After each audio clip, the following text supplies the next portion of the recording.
everyone, we've been getting ready for a lovely family holiday abroad, which I might vlog for you. And I've been reflecting on the fact that I'm not scared of flying anymore, touch wood. There's a table in front of me. This is something that I just couldn't have,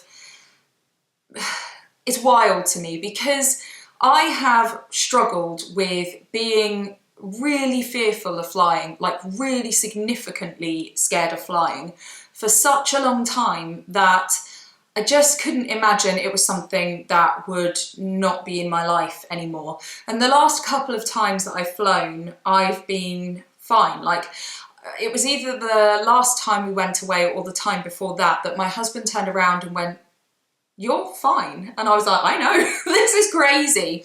And I'm so grateful that that's changed. And although this is predominantly a books writing channel, I do sometimes share other aspects of my life, and I do share travel vlogs every now and again.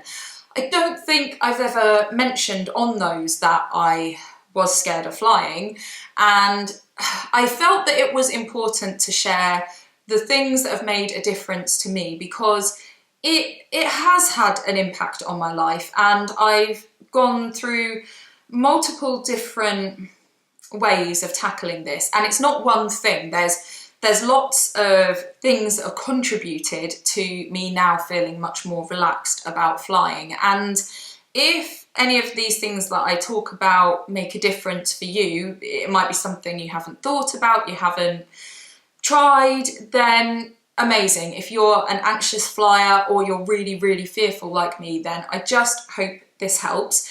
Before that, I will go through where my fear of flying came from. Don't worry, no trigger warning. I will keep all this as light as I can, because I know that when my issues with flying were bad, I would have even struggled to listen to somebody talking about, you know, anything negative to do with flying. So I will keep this as light as I possibly can. But yeah, and actually my fear of flying doesn't come from flying at all. I will explain that, and then I will go through all the different things that have helped. So let's go back to where all this started. And I do think it's a bit odd because it's not directly related to flying. So I didn't travel lots when I was a kid. We would go on seaside holidays in the UK. I mean, I don't feel like many people did go abroad very much. I went to France when I was about 9 on a school trip. And then my dad took me to the US when I was about 10, which was very exciting. My first plane ride was to go to America, and I went with my dad, my stepmother and my baby sister. And at that point, my dad had moved to Saudi Arabia. I'm not sure how long he'd been there for. It might have been a year. But rather than me going to Saudi Arabia for the first time, he was planning this sort of family trip with my stepmother and my sister to America, and he offered to bring me along as well. So we did that. And then from there on in, he was like, it would be really great if you could come out and spend the summer in Saudi Arabia. So initially, that's what I did. I would go every year, spend the summer. So I'd be there for maybe 5 weeks, something like that. And then we ended up where I would go twice a year. It was to do with visas. So I would go in February, half term, and then I would go again in the summer. So I was flying backwards and forwards to Saudi Arabia quite happily for years. I would travel as an unaccompanied minor. There were a couple of times where my stepmother was in the UK and I would fly with her. But did I ever fly with my dad? Maybe. My dad is scared of flying, so that was a thing. So yeah, I did go with my stepmother a couple of times, but I did also go as an unaccompanied minor, which if you haven't ever come across that, it's where you are sort of handed over to the airline staff. So my mum would take me to the airport, sign me over to the airline staff who would look after me on the flight, make sure I got to the plane, make sure that I was okay during the flight, and then when we landed would escort me to my dad, who would then sign paperwork to say that he had me, and then that was that. And then I got to an age where I was like, I don't really feel this is needed. And I would be hanging out with these little kids and I was like, I can do this on my own. So I don't know how old I was. I'm going to guess 15, 16, that I just said, I'm just going to fly on my own. And that's what I did. So twice a year, I would go out to Saudi Arabia, flying on my own, no problem. I liked flying. If anything, I found it slightly boring, but I liked watching a film. It was all fine. I had no issue with it whatsoever. Then when I was about 17, I think, I was out in Saudi Arabia for the summer as usual, and Dad and I were driving from Riyadh to Jeddah to go on a dive trip. So we're there with the truck and all the dive gear. Not flying because Dad was scared of flying, also because we had lots of heavy kit, and we were involved in a car accident. And it's the weirdest thing because I remember when I was flying home going, oh, don't really like this. And from there on in, it just got worse and worse and worse. Now, I was also very nervous in a car, but I think the difference is that I would be in a car most days, travelling somewhere or other, and over time managed to become less anxious as I felt sort of safer and more sort of exposed to being in a car. It was years before that completely went, but I was comfortable in a car quite quickly. I would just have, if it was certain angles that someone was driving towards the car at, it would make me nervous. And when I learnt to drive, I was nervous. But it was easier to address because you go in a car regularly. I don't go in a plane regularly. I would say the fact I was flying to Saudi Arabia twice a year was extremely regularly. So you don't have that opportunity, and there's that space in between those journeys to almost build up this nervousness and to identify yourself as, oh, I'm quite nervous of flying. And then, I don't know, you don't get those journeys where you go, oh, that journey was okay. Do you know what I mean? So it's weird that the car accident, and it absolutely was that, led to my fear of flying. And whether it was because I was scared, I mean, I did have issues around sort of flashbacks and things like that for a while and getting very panicked. So whether it was a general mental health thing that I was just more nervous, or whether it was to do with a sense of like my own mortality, or I don't know how heavy it was. I just know that that's what triggered it. Then over the next few years, I had a couple of not the best flights that added to it.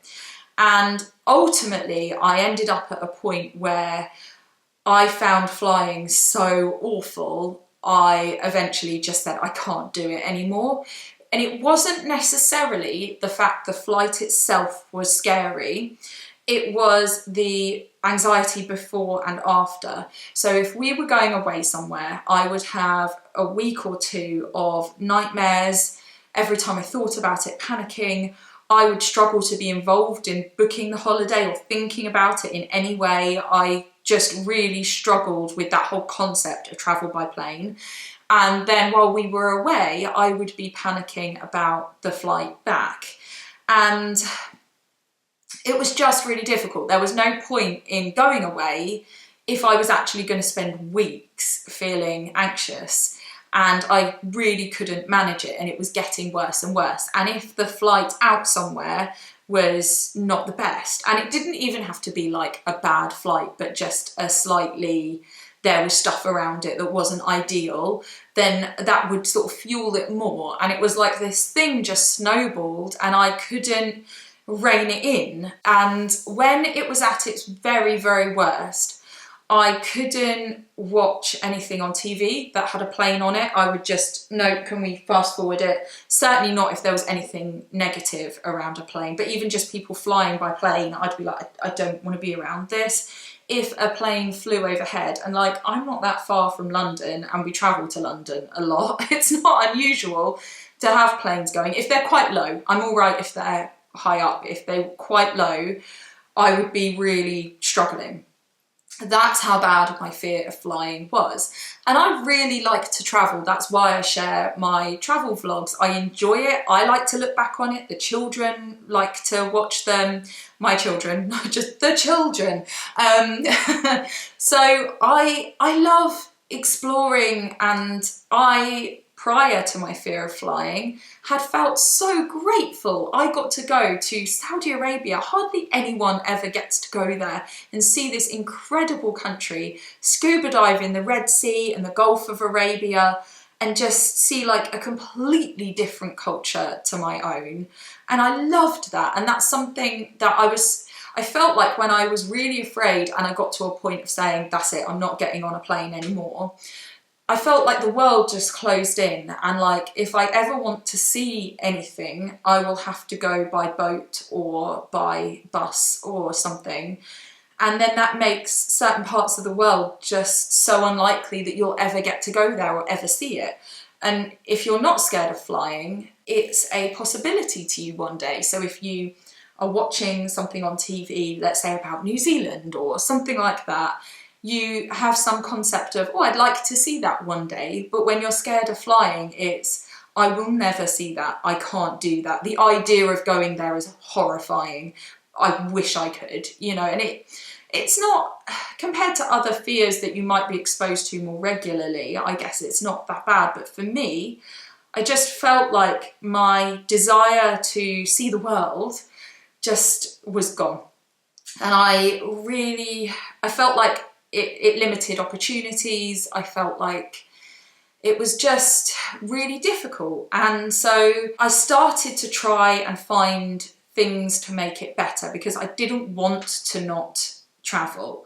So as I say, I will talk about all those different things and how each of them impacted, because I definitely got to a point, and I don't think in any way I like consciously exacerbated my fear of flying and went, oh, I'm scared, I'm really scared of flying. Oh, you have no idea how bad my fear of flying is. Oh, it's so much worse.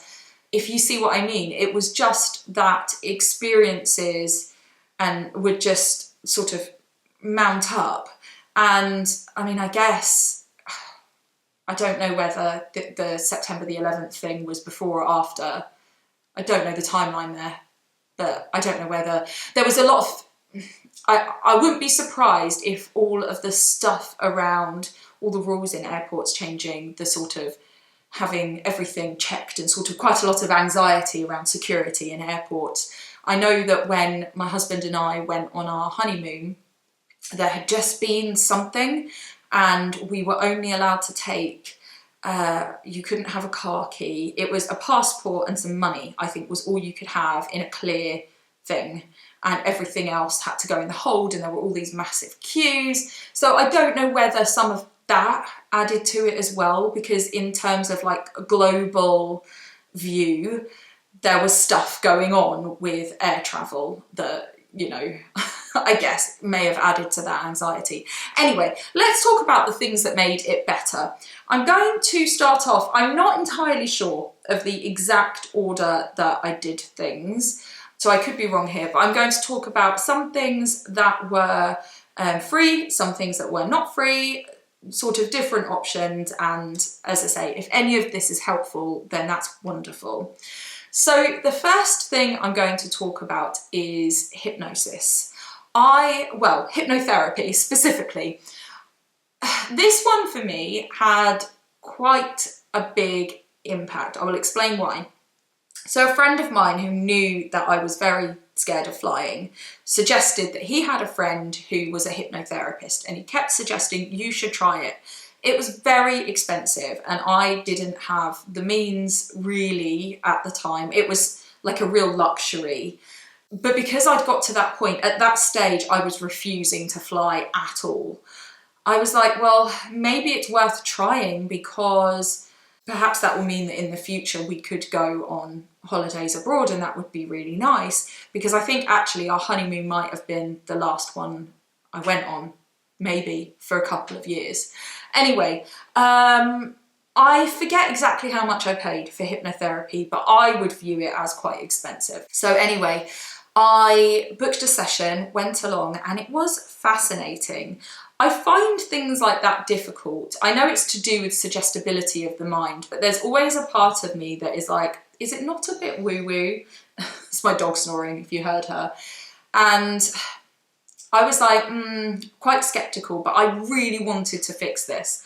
So I went along, had a session, and it was, yeah. So before the session, she asked me lots of questions about what the situation was. I explained lots of things. And then she did the hypnosis. And it's not like you're unconscious or anything. I remember things that she said to me, and I was aware of the room and what she was saying. And I can remember lying there being like, well, this was a waste of money. I know exactly what's going on. I'm in no kind of hypnotic state. This is just having a nice lie down. I mean, trying to take on board what she was saying, but I definitely remember a sense of like, okay, oh well. And then she did the bit where she counted me out of this state. And I opened my eyes and could feel the change of state of like, oh, I was really quite, you know, like when you've had a really deep sleep and waking up feels like this kind of effort. And I was like, oh, okay. And then I remember walking down the road and going, okay, let's try myself out here. Let's try and imagine being on a plane and not feeling that surge of like nausea and fear that I would normally feel, and being like, oh, okay. And she suggested to me that I have a second session before we flew somewhere. So I, over the next few weeks, kind of tried to think about flying a little bit, tried to like poke at the fear, if that makes sense, and realised it was nowhere near, sorry, uncomfortable. My feet are going to sleep because I sit on my feet because I just need to. I was definitely not as fearful. So I said to my husband, let's book a trip somewhere that for me is like somewhere I really, really, really want to go, because then that will help me to feel like it's worth the fear, if that makes sense. So we booked to go to Venice, and I booked this second hypnosis session just before we were going away. And the difference that hypnotherapy made for me was that it took away the anticipatory fear pretty much entirely. And I was still afraid on a plane, but for me, sorry, I'm shifting around, I can't get comfortable. For me, the fact that I wasn't worrying made a world of difference, because I was able to compartmentalise, okay, you're going to be afraid for X amount of hours, and kind of go, okay, just deal with that. But you're going to struggle to sleep for weeks and it's going to completely ruin your holiday was just the real thing I found most difficult. And I found personally that hypnotherapy had a huge difference. And one of the things that I still find helpful now, I very vividly remember her saying in amongst it about the fact that airline staff wear quite nice clothes, like female airline staff wear high heels and skirts, and, you know, quite often, not always, and they're like formally dressed. They are not dressed for action. And so I was like, okay, that kind of makes sense. Also, she was like, if you're afraid, have a look around at the faces of the people around you, but particularly the staff. They fly almost every day. And look at them and see, are they afraid? Because if they're not afraid, why are you? You know?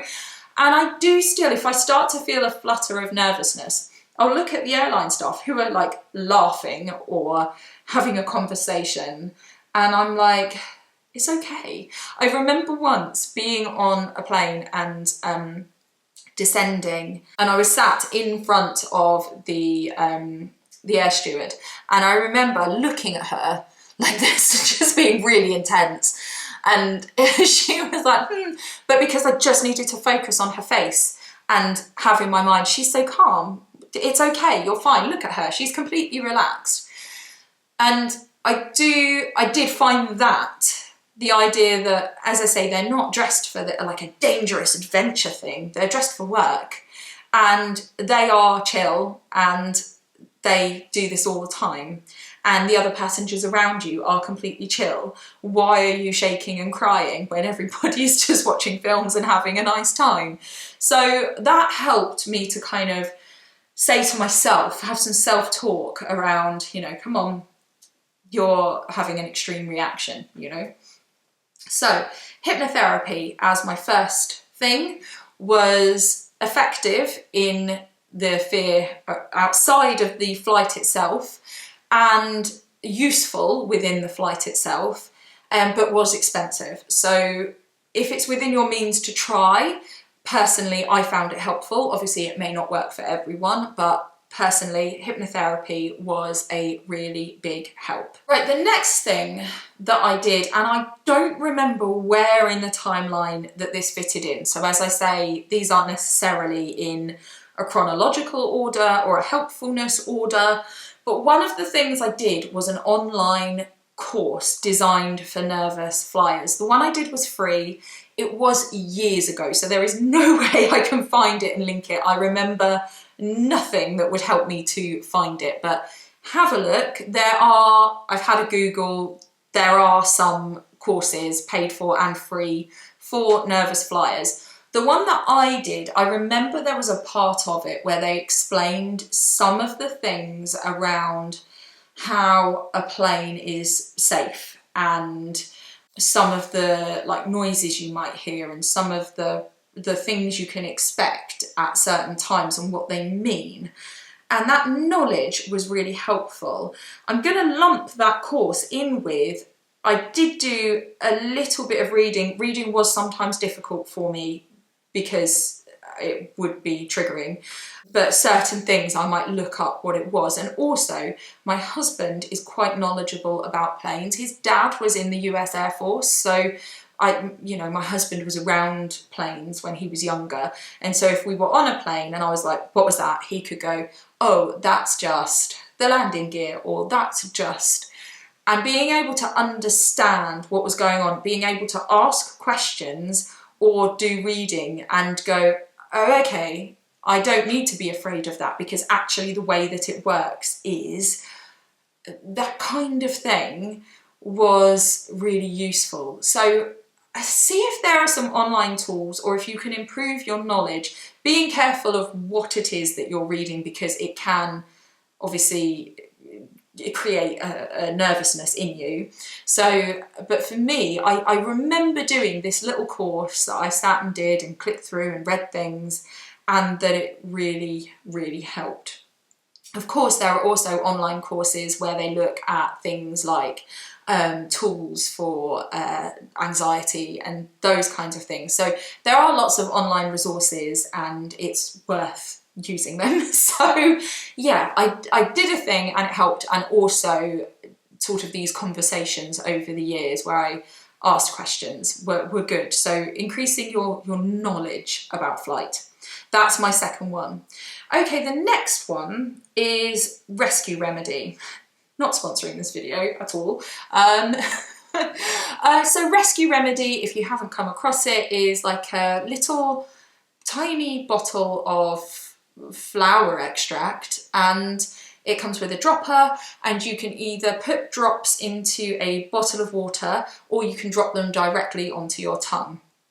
And I'd used Rescue Remedy before, and again, that may have been before the hypnotherapy, I may have used it, but I'd used Rescue Remedy for other things like nervous situations. And I will say, I think Rescue Remedy is good, and obviously within, always check medical guidance and stuff like that. It's a herbal thing, but still.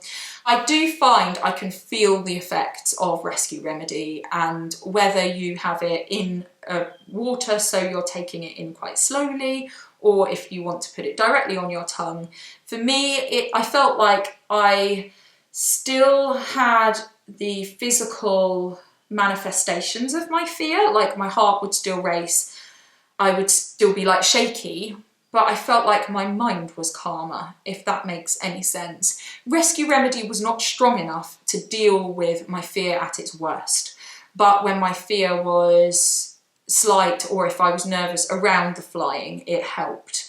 So Rescue Remedy was definitely something that I found useful. As I said, it was not strong enough when my fear was really bad. So I went to the doctor. So it's my next thing, prescription. So we had Rescue Remedy over the counter. There are other things, there's like calms and stuff.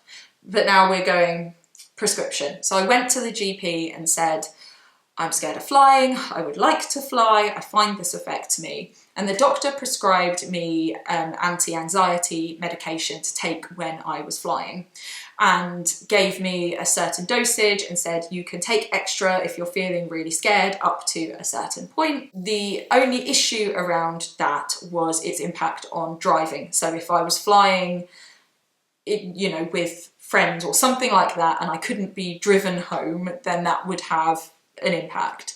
The prescription medication, there were two sides to it. It was very effective. And so number one was the fact that it started to allow me to have flights where I was not that scared. I would still be a bit scared, but I was okay. And that, having those good experiences, because when I was talking before about having not ideal flights and that making it worse, sometimes the not ideal was that I was afraid.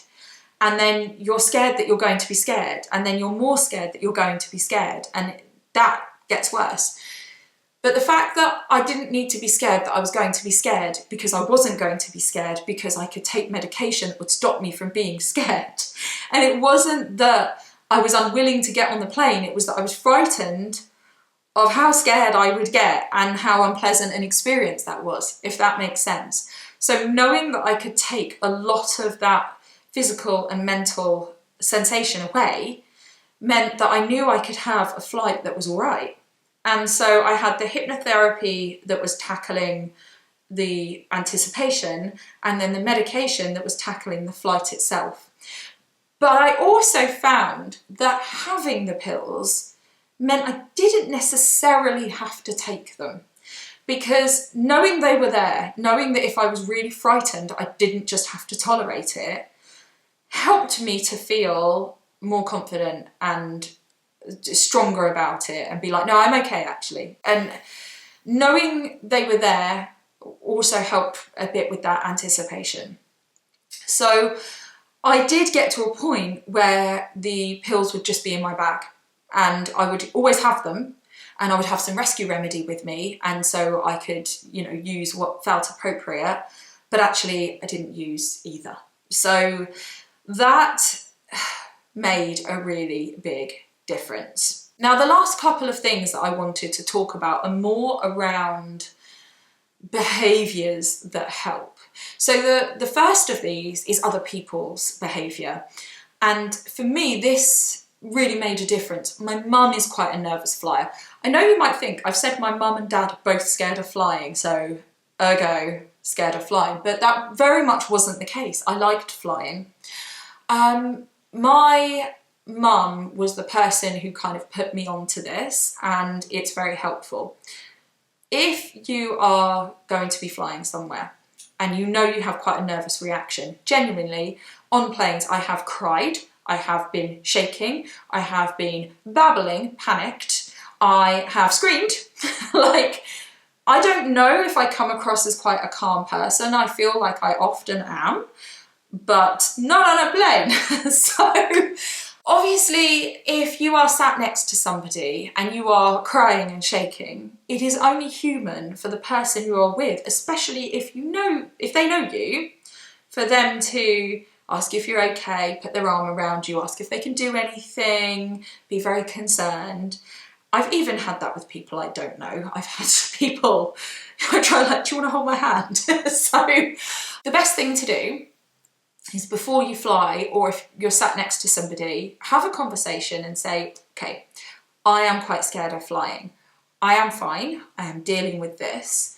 Something that makes it quite a lot worse is if you show me any sympathy. Because actually what it does, if someone's like, oh my God, are you okay? The validation of your fear almost makes you lean into it, if that makes sense, and makes you more like, oh, and I don't know how to explain it because I feel like some people might say that that sounds nonsensical. And what I don't mean, if you're in a right state and you just need to hold someone's hand to be stoic, that's okay. But sometimes people can be very, oh my God, this is so awful. Oh God, you know, and that is unhelpful. What you need is someone who is very calm, very matter of fact. Like my husband, who would be like, oh, that was just da-da-da, or you're all right, or did you want some water? Rather than this sort of really oversympathetic manner. So if you have a conversation with anyone you will be flying with and just say, please ignore me. I will get myself under control. Just leave me unless I ask. If I say to you, please, would you put your arm around me? Or please, could you explain this to me? Or please, that's different. But otherwise, I will just be in my own head. And even if I seem very, very frightened, I am okay. Please leave me alone. And that definitely had a big impact. I know it's really hard and it seems really harsh to the people around you to say, yeah, I'm scared, but leave me. But it does make it worse if they are sort of all over you. So yes, of course, it might be helpful to hold someone's hand, and I have done, or yeah, an arm around you or something. But I would say only if you've asked for it, and ideally don't really speak to you. That sounds so harsh, doesn't it? If I'm afraid, ignore me. But genuinely, I did find that very helpful. So, and not to really talk about it or address it, that you are afraid, just ignore it, you know, not talk about it prior to the flight, not give it any sort of airtime, as it were, and that really does help. And I've cried in airports as well. The last one is distracting yourself on the flight and making flights pleasant. So anything you can do to make the flight be something you sort of look forward to. Maybe you do some self-care, maybe you've bought yourself a new book or a new magazine, maybe you've downloaded a really amazing film you really want to watch. And actually, almost in a way, that was my thought in booking a holiday I really wanted to go on. Make this flight something you are excited about, is probably a stretch, but something that you want. So that you're not sitting there going, why am I doing this? You're going, okay, this is what I want, and this is pleasant, and this is, you know. So if you can make that experience of being on a plane as good as you can, you're looking forward to something nice, you're doing some pleasant things on the plane, it starts to take down that, what I was talking about earlier, the I'm scared of flying, and now I remember I was scared of flying, so I'm worried about this flight because I was scared of that one, and then now I've been scared of that one and it was worse, and now and it gets worse and worse and worse and worse. If what you're thinking is, oh, on my last flight I did a really nice face mask and I had a new book and it was really lovely. Oh, I remember I watched that episode of. And it can even start at the airport. You go for a nice drink at a bar, or you know, you get a lovely coffee, or you have a meal, or you do a little bit of shopping, whatever it is that for you turns this experience into a positive thing. I personally pretty much always buy a book or a magazine, and for me as well, book, magazine or program means that I can try and focus in on that. Now, when I was really, really scared of flying, my brain wouldn't have focused on it. But once it was better, I found that I could pretend I'm not on a plane, just blinker in, and if I was feeling nervous, go, right, guys, I'm really sorry. To the point where I'd say to my husband, I can't really look after the kids right now, I need some time to just distract myself. And he'd be like, cool. And I'm in my zone that I need to be in. Or equally, sometimes I'm playing with the kids and that's the distraction. So whatever it is you need to just help yourself to feel calm. And then when you feel calm, you know you've been calm in the past, so you're calmer next time. And that just helps so much. The first time I felt the effect of this, I went to Mallorca with my mum, both nervous flyers together. And I had downloaded the, what's it called? Is it called the C Word? It's a sort of film, like TV film with I haven't got all the information here. The woman who used to be on 2 pints of lager and 2 packets of crisps, who was then in the Cilla Black biopic, I can't remember her name, Sheridan Smith. She was playing a woman, it's from a book of the same name, and the book came from a blog of a woman who had, I think it was breast cancer, but cancer anyway. And I had downloaded the sort of TV film of that, and it was so good. And because it was really good, Sheridan Smith is amazing, and I was fully in it. We got to Mallorca, and I was like, oh, I've just been watching this thing and not really been thinking about, oh my God, I'm on a plane and am I okay? I'm just watching this thing that I really enjoyed. And again, that then meant I went, oh, I can have a pleasant experience off a plane. Oh, and then that helps. So yeah, building your distractions and your nice things to make flying nice. So to recap all of that rambling, I found hypnotherapy good. It is expensive. Courses, information, like get yourself knowledgeable as best as you can about things like what are the different noises, how do planes work, stupid things like if there are 2 pilots, they eat different things so that one of them doesn't get food poisoning if there's an issue with the food. All those kinds of things that help with your anxious brain. Rescue Remedy or similar over-the-counter things, they're good. Prescription medication, if you feel it's appropriate, you feel comfortable with that, personally really helped. Asking people to not give your fear too much attention. And finally, building in nice things around the flight. I am now in a position, we're flying soonish and I don't care. It's fine, I haven't thought about it, it's not a problem. And the last few times that we have flown somewhere, the flight's been fine.